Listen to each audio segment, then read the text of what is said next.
Hello, and welcome back to Pillars of Eternity. Hey there.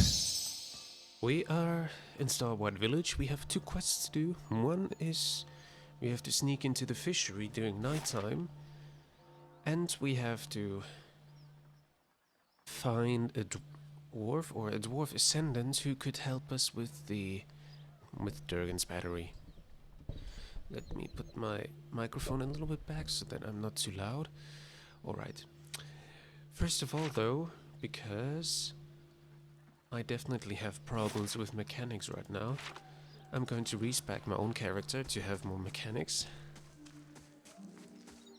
Apart from that, I won't change anything, I just need the mechanics part. Once we reach level 11, we're gonna respec again because I get a new modal, and I won't be needing my current modal, my Swift aim modal, because we get twinned arrows, which means that we can shoot 2 arrows at once. And since we can only have one modal active, I can spec out of the swift aim. Back to warm your hands, eh? What can I do for you? Do you know a man named Harmke? The woodcutter? Sure do. Head west from the village, then go north. If you see the frozen stream, you've gone too far.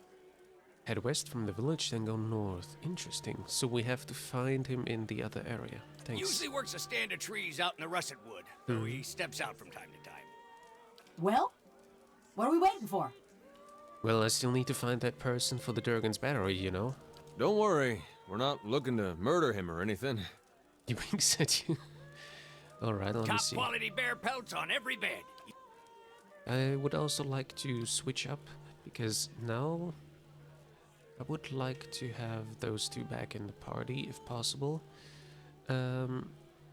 See you when I see you. See you when I see you. How do we get money? Well, that's a bit problematic, because from what I see, the only one we would have to take out would be me, but I can't take myself out, and it would be the Devil of Karok, maybe, probably. But we can't currently, so let me keep it this way for now. Then, no, that's not it. Respec my own character. I have the money for it.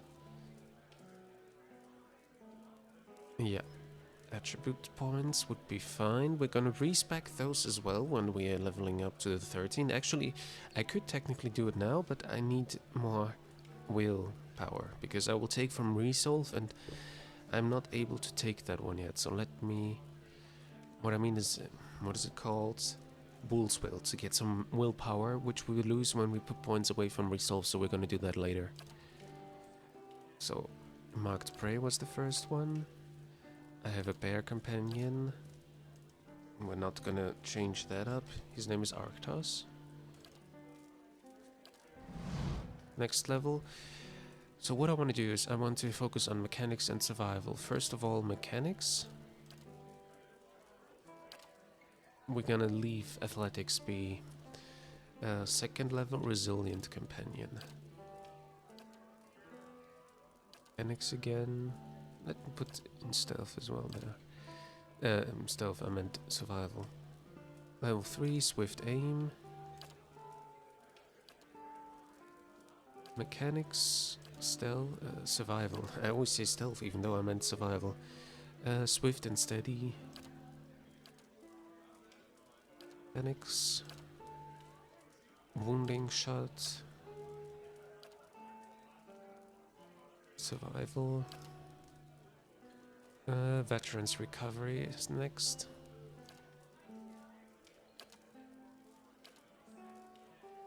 Mechanics. Then predator sense.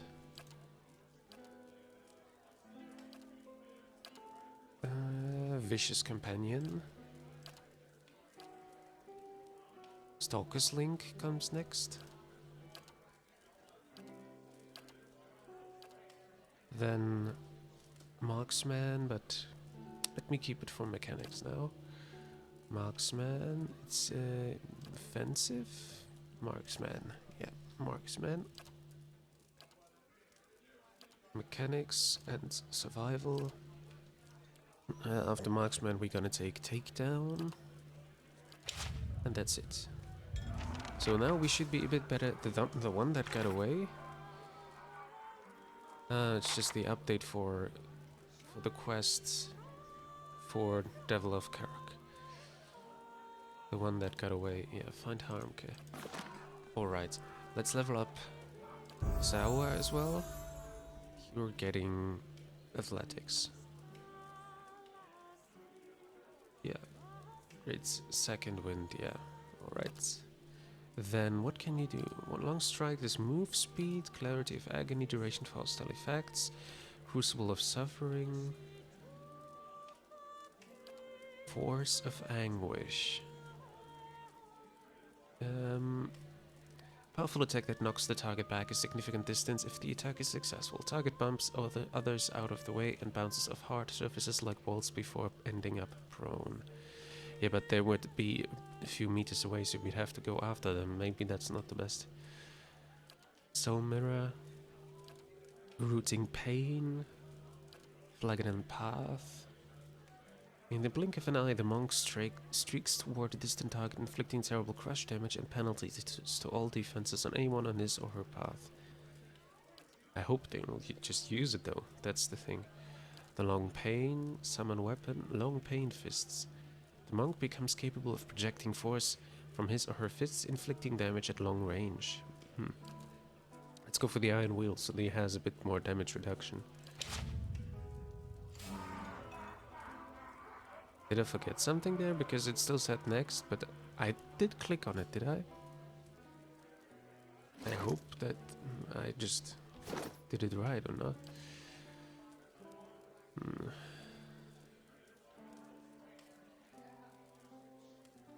Iron Wheel, okay, yeah, he's got the power. I was just a bit confused.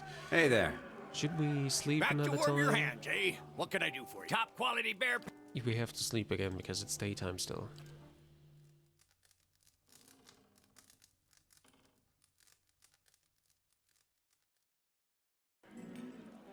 Alright, so Sure. now it should be nighttime, so we should be able to sneak into the fishery.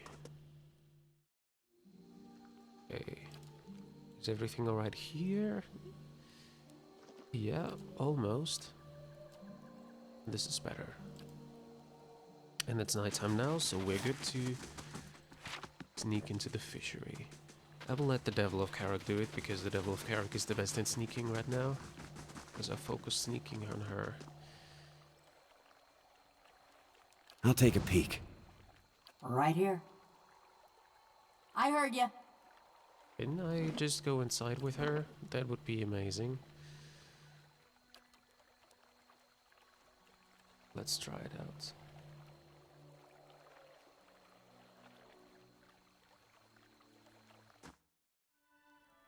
I didn't want to go with all of them, but okay.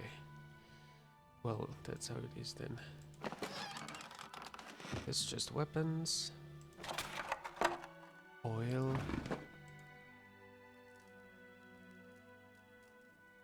Here maybe, that's it. Artist bracelets. That's not it. This bracelet is comprised of many small interwoven beads, and is held together by a fine silver clasp. Together the beads form a stylized image of mountain peaks. Is that worth something? I don't know. You reach into the barrel and find the bracelet. A thick aura of essence clings to it, fresh with memory. You feel yourself drawn into it. In the memory, you stride into the fishery. The floors are swept clean, but the wood is still blotched with snow melt and fish guts. A man hunkers in the corner, his head nodding forward as if in sleep. He looks up drowsily as you approach. It's Grynde. His face is youthful but sallow, and his hair hangs in stringy locks. You feel a pang of anger and pity at your brother's debauchery. Arda. His voice is little more than a croak, and it was Matthew Mercer again. It's past midnight. Your throat feels tight. Grynde wipes at his nose, then examines the mingled blood and powder on the back of his hand. He shrugs. Your fingers clench around coarse, thick fabric, your father's best wool cloak tucked under your arm. Go! To raid Ceres, or Defiance Bay, or fucking Air Glonfoth, I don't care! You hurl it at the ingrates huddled on the floor. He picks up the cloak and looks at it with the same sort of dull wonder. He wipes his nose on the lining. A sudden rush of fury leaves your limbs weak and raw. I'll tell them. Mayor Cena healed. The neighbors, everyone. You force the words through your teeth. About what? Is it actually Matthew Mercer? Because first he sounded a bit like it, now not so much. He mumbles, churning his words from a morass of snot and saliva. The stealing. You think I haven't noticed the money missing from the fishery coffers? Or heard Tana talk about losing a golden duke? You whisper, afraid even now that someone will overhear you, and the words scorch your throat. You can't be found when there's work to do, but every time those merchant wagons roll into town, you've got coin enough for a few bags of ripple sponge. No, it's not. He rubs his red-rimmed eyes, your own grow warm and blurry. Stalwart tolerates your sponge habit, but they won't abide your thieving. You touch your bracelet, a gift from Mother, plucking at the beds. You won't. He rises, steadier on his feet than you would have thought. I will. You stride toward him. I wouldn't have shamed Mother and Father while they was living, but I won't let this keep up. Your anger swallows the last of your pity. Anger at him for putting you in this position, for doubting your resolve, for failing to see. You're close enough to smell his stale salt breath when he pushes you. You fall, watching his widening eyes and the ceiling spinning into your vision. Isn't this just like him, Grynde, with his full tantrums? Never thinking of anybody but himself, and now you're going to be nursing a headache for a week. Just goes to show you can't help some people, but you remember him to your baby brother running through the snow, slipping, falling on ice, and you're slipping, falling, and there's a tail behind you, but it shouldn't. The memory ends abruptly, jolting you back in the present with your heart hammering and your palms sweating. Don't tell me that she died from that fall.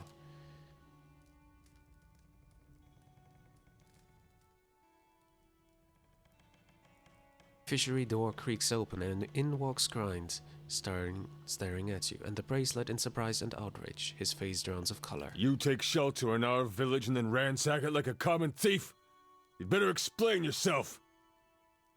Okay, I'm gonna say it is Matthew Mercer. Sorry for keeping all of that now, for saying that now in the middle of the conversation. His voice shakes, as do his wide squared shoulders.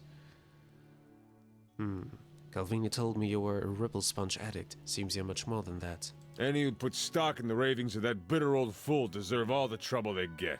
He raises his voice, half turning to the guard with him. You killed your sister Arda right here in this room. He opens his mouth to reply, but the words catch in his throat. The guard next to him stares at the bracelet, recognition turning to horror. Worth coming back for this alone. It was an accident. I was a failure and a wretch then. But I never would have killed anyone. Least of all my own kin. He turns his gaze down, offering his apology to his own clenched fists.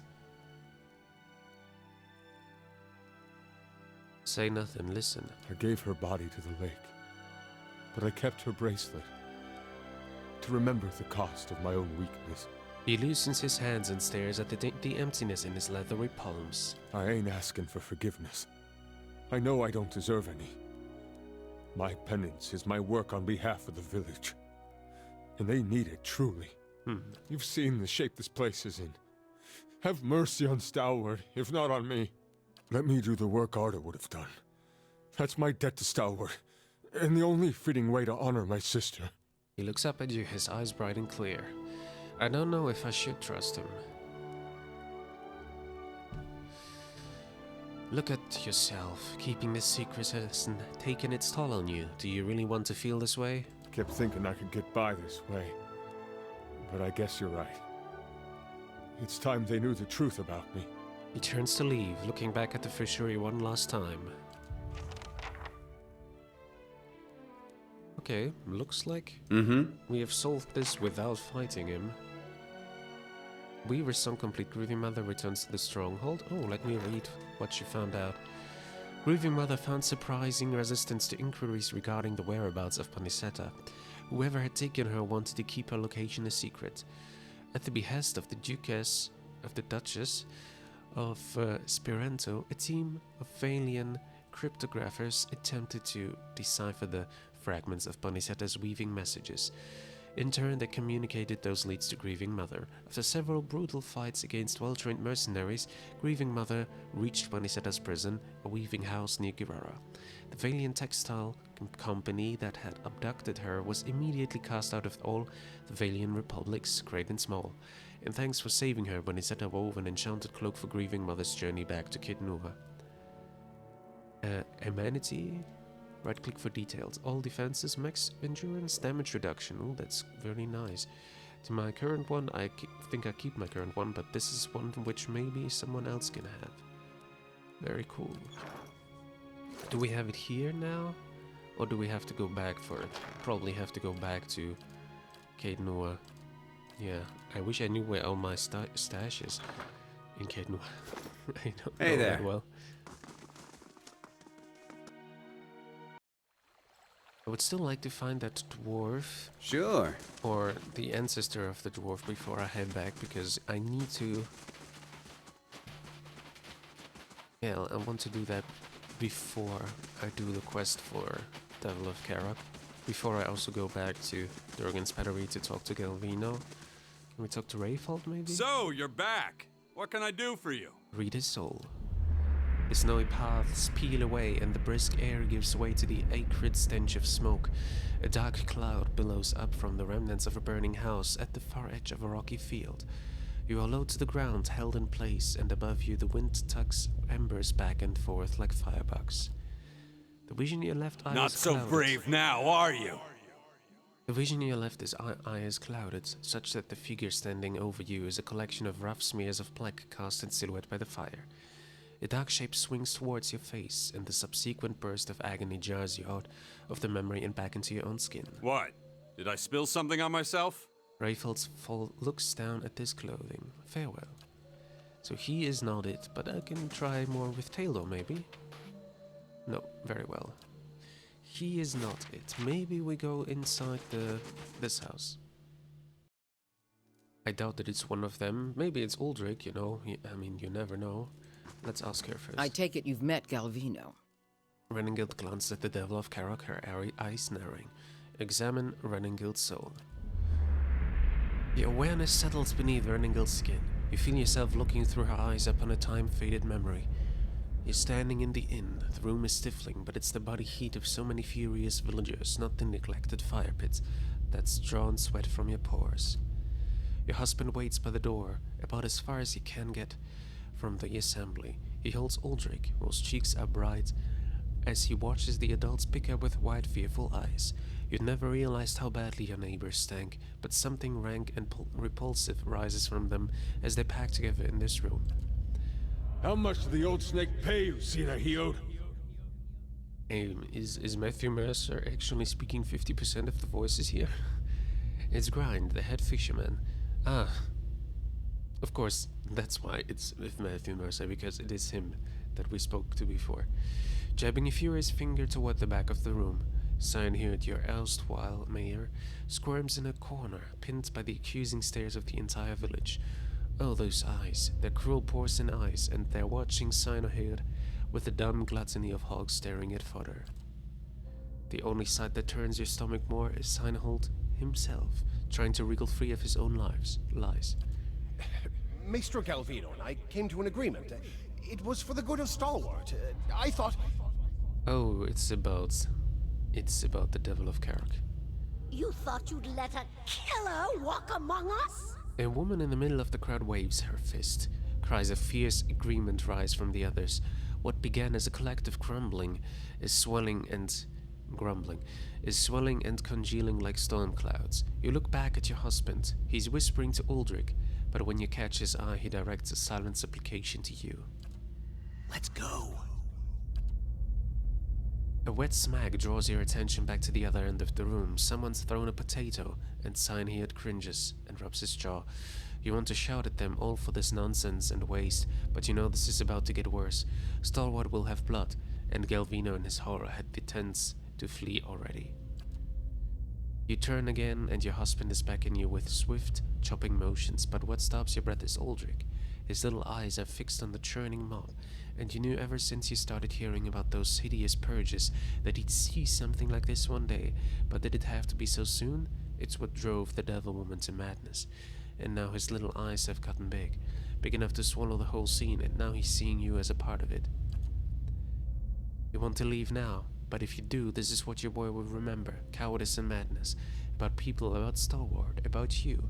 The people around you jostle and bark in their rage. They're dangerous animals, but animals nonetheless. They just need to be led. So you push your way to the end of the room where Sinyad trembles in a puddle of his own piss. Enough! Your voice boils up from your throat. The others fall silent, watching you. They listen, dumbly trusting, as you turn Sinyad's death sentence into an exile. No one contradicts you when you explain that he's going to march out of this village alone, and into whatever miserable hamlet will have him. They suddenly agree when you explain that their hands are too clean for the likes of him. But there's something else forming behind their eyes, a kernel of trust and dependence. You feel it curdling around you, encasing you like a pearl does sand. You only wanted to spare Signhead's life, not volunteer for his job. But you see so much fear is simmering just beneath their expressions. Fear at good godmen marching through the mountains, at deer woodens and their purges, at dying the slow and lonely death of a ghost town. And you see their grateful reassurance mirrored in Uldric's expression. Perhaps this place is hopeless, but you realize that you can't leave it any more than you could leave your boy. The only person who isn't looking at you is your husband. He's shaking his head, his eyes on the door. You retreat from Meninghel's memory. Vivid thought it is. It has nothing to do with Durgan's battery. What's on your mind? Nothing. Farewell. Let's try him. I don't think there's anything that we can find, but Something else you need? let's try. We reach for Uldric's assonance and find yourself staring at a fence post lying in a filthy slush of frozen mud. Snow gathers around your legs and trickles into your boots. A wind nips at you even through layers of furs. You hold a wood chisel in one numb hand and a mallet in the other. Kneeling over the fence post, you get to work. Hour after hour, you hammer away, feeling the tools grow heavy in your grips as your breath fogs your vision. You want to do better work than this. You can do better work than this. But no one's building new houses in Stalwart. The last table you crafted was put into the fishery, and pike entrails now trace the fine Dover-tail joints you so lovingly carved. Now you mend the stockade, because that's what's needed. The chisel slips, skidding alongside your hand. You gasp, but you hold up your hand and see, much to your relief, all 5 fingers wiggling back at you. You need to get out of this town. You pull back from Uldric's cell. He's still staring into the fire, seemingly lost in his own memories. Hey there. No one of them is it is.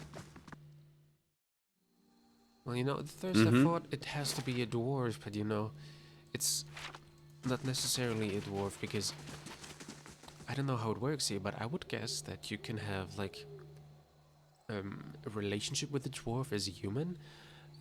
You would have a half dwarf, and after generations of maybe then a half dwarf being with the human, another, well, no, quarter dwarf. It's not really that, but you know what I mean. And after some time, they just look like a human and they have a dwarven ancestry. It's possible, I would guess.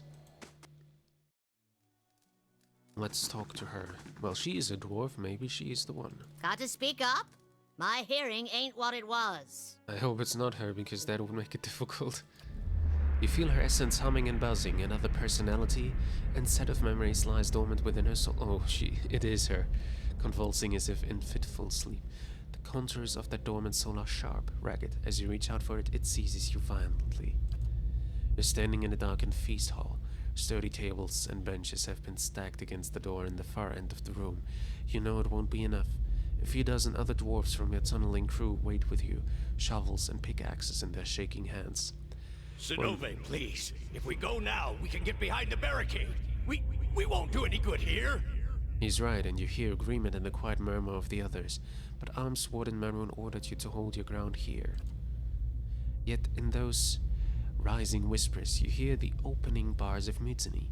You've never tolerated insubordination from your crew, and you aren't about to start, so you have your pickups and swing it into the man's skull. He collapses, and the others fall silent. The acrid odor of urine rises from his body. We're gonna go down fighting. Anyone who feels differently can settle it with me right now. Your voice is hoarse from hours of shouting orders, but no one else moves. They cast their eyes down in the flickering torchlight. Something thuds against the door. The others raise their weapons. Picks, shovels, and a few swords, but they don't dare flinch.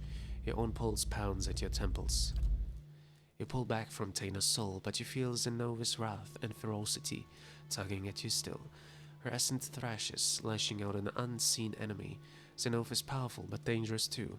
Her fury has anchored her to old and threatening memories. You consider that there may be others you could awaken. Taina, however, seems unaware of any of this, and she blinks back at you with cloudy, placid eyes. There are others that I could awaken.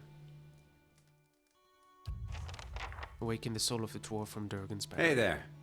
Let me try to look for someone else. If the game even tells me that there might be someone else, then I guess we can take a look.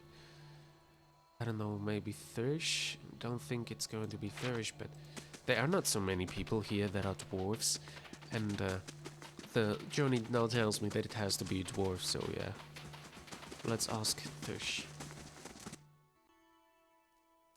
I mean, he's a dwarf as well. Maybe it's him. Maybe he can beat in as well. Welcome. Have a seat by the fire if the cold's gotten into your bones. Read his soul. Thursh's soul is a vibrant, stolid thing, and as you reach out for it with your senses, you see your breath begin to fog in the air. You find yourself far above the ground, wedged into the juncture of two branches. The moonlight is bright upon the snow, and in the distance your quarry steps out onto the ice, as if onto an illuminated stage. You still your breath and draw back your arrow. Warmth bleeds back into your limbs, frost and snow giving way to the smoky interior of Thursh's home. Welcome. So he's not it, okay.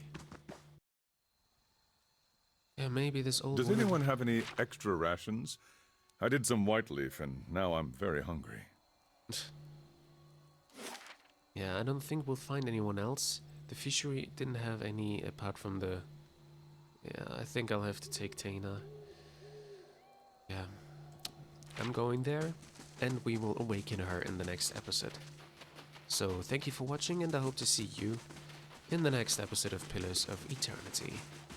Until then, bye-bye.